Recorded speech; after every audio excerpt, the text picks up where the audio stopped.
I went to a place called the University of Detroit. Graduated there in 1962 with an engineering degree.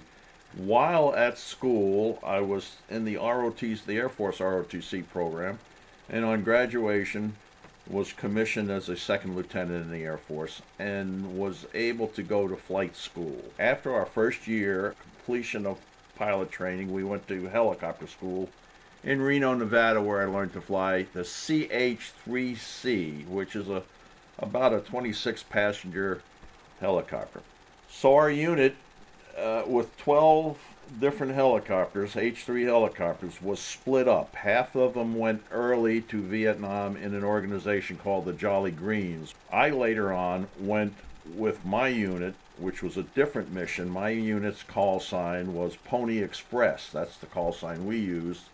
And we were basically what's called a counterinsurgency mission in Vietnam, and most of our missions were secret and top secret flights. But when I left in November with my unit, November 1965. But there was a place called the Ho Chi Minh Trail, which was a trail from North Vietnam all the way down into South Vietnam and crossed through Laos. And there was a lot of activity by the communists bringing troops and all kinds of things down that trail. Very famous trail. Our mission, what it was secret at the time, was to drop indigenous people. This is 5 and 6 people someplace on the trail at different times so that they could observe what was going on and be able to report it in, so that that stuff that was coming down the trail on trucks could be destroyed by other units. And our mission was to drop them down, mostly in the evening, and if they ever got to where they were observed by the enemy and sought by the enemy, then we were supposed to go and pick them up. Tell you about one particular story that I still relive to this day.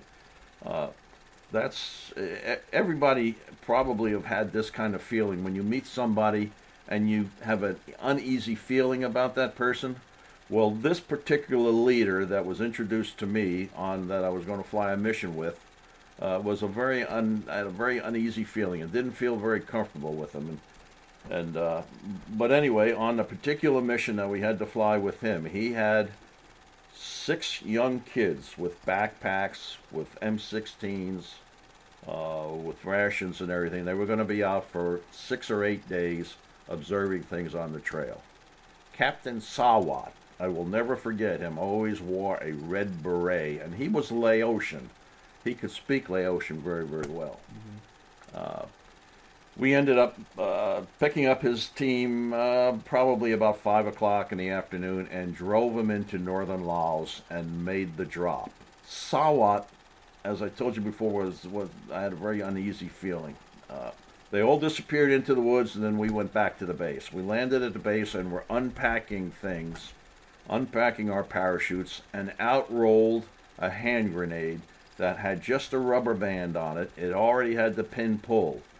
So our suspicion was Sawat was the guy that did that and wasn't expecting that hand grenade to go off either in flight or shortly after we landed. It did not go off. It was just part of the job. Everybody knew that. But when we were there, everybody just wanted to do their job. They were all officers. They were all military people. They were all pilots. We were there to do a job to help the Vietnamese people and supposedly stop the threat of communism from going south into South Vietnam, which did not work. Probably one of the first wars that the United States has lost.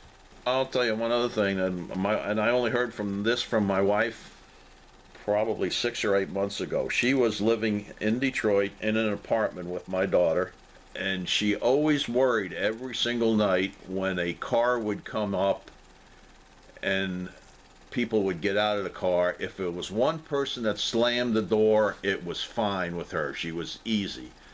But if she heard 2 doors slam, could have been an indication that there were military people coming to her house to tell them that I've been killed. Okay, that's what always bothered her every time she heard 2 doors.